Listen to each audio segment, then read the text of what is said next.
so when you're looking at a huge shift that's happening in education right now is the idea that there is that fixed mindset versus the growth mindset.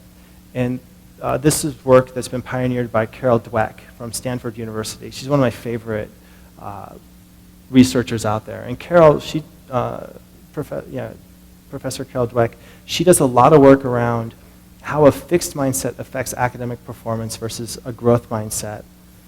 The idea is this, that whenever we're in a fixed mindset, our anxiety, our fear, and our ability, our desire to perform perfectly increases.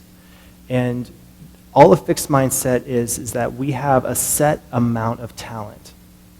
We have a set amount of ability, and we can't increase that. And so when you can't increase your set amount of talent or your set amount of ability, it becomes extremely important for you to perform perfectly right now. And this is a mindset that I think paralyzes a lot of people. And there was a young woman I've been working with. She's in high school, and she was talking to me about one of her dreams, one of the things that she really wanted to do. And it comes out that she really wants to write a novel, but she doesn't think that she's very good at writing novels. And of course she's not very good at writing novels. She's in high school. She's never written a novel before. And so she was totally in this fixed mindset that if she was going to start writing a novel right now, it would have to be the absolutely perfect novel. And she tried many times, but she would always fail, and she'd always go back. But now she looked at, so we talked about this. We talked about the difference between the fixed mindset versus the growth mindset. And here's the growth mindset, is that no matter how bad you are right now, no matter if you're terrible, whatever you do, but there's something that you want, if you put in effort, you will get better at it. And the idea here is that you can put all of your attention and energy on trying to make things perfect right now, or you can put all of your energy on how can I make sure that I can continue to put in effort.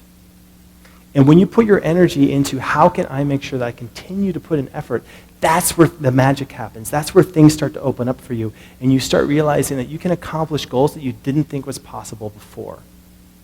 And so with this young woman, we're just like, you know what? All we're going to do right now, we're just going to focus on putting 200 words a night on the page. That's it. That was her whole focus for 2 weeks. After those 2 weeks, she came back and she said, you know what? That was amazing. I now have this habit that before bed, every night, I just write 200 words. And now I get used to it. It's part of my way to decompress from the day. And so she did another 2 weeks, and another 2 weeks, and then it started to click for her, or all of a sudden she realized that she was on her path to writing a novel. She started tapping into that growth mindset. And so she came, this is like 2 months later, she said, you know what, I know this first book isn't going to be very good.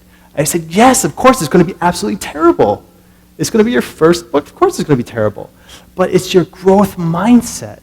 And she goes, but if I continue this process, by the time I finish college, I've worked it out. I'll probably have written 9 novels. And she said, one of those 9 is going to be good. And she's absolutely right. That's the power of a growth mindset. And I think the younger generation understands that. The people who get this and who are willing to do the hard work and to understand that, yes, I'm not going to be good for a period of time, but if you can continue to put in effort, you will get good. Your growth mindset will take over, and no matter what obstacle comes in your way, it's okay because that obstacle just means that you're learning. And that's the power. And that's really what I see happening in this younger generation. The people who tap into that, those are going to be the leaders. And I think that's the paradigm shift that we're after.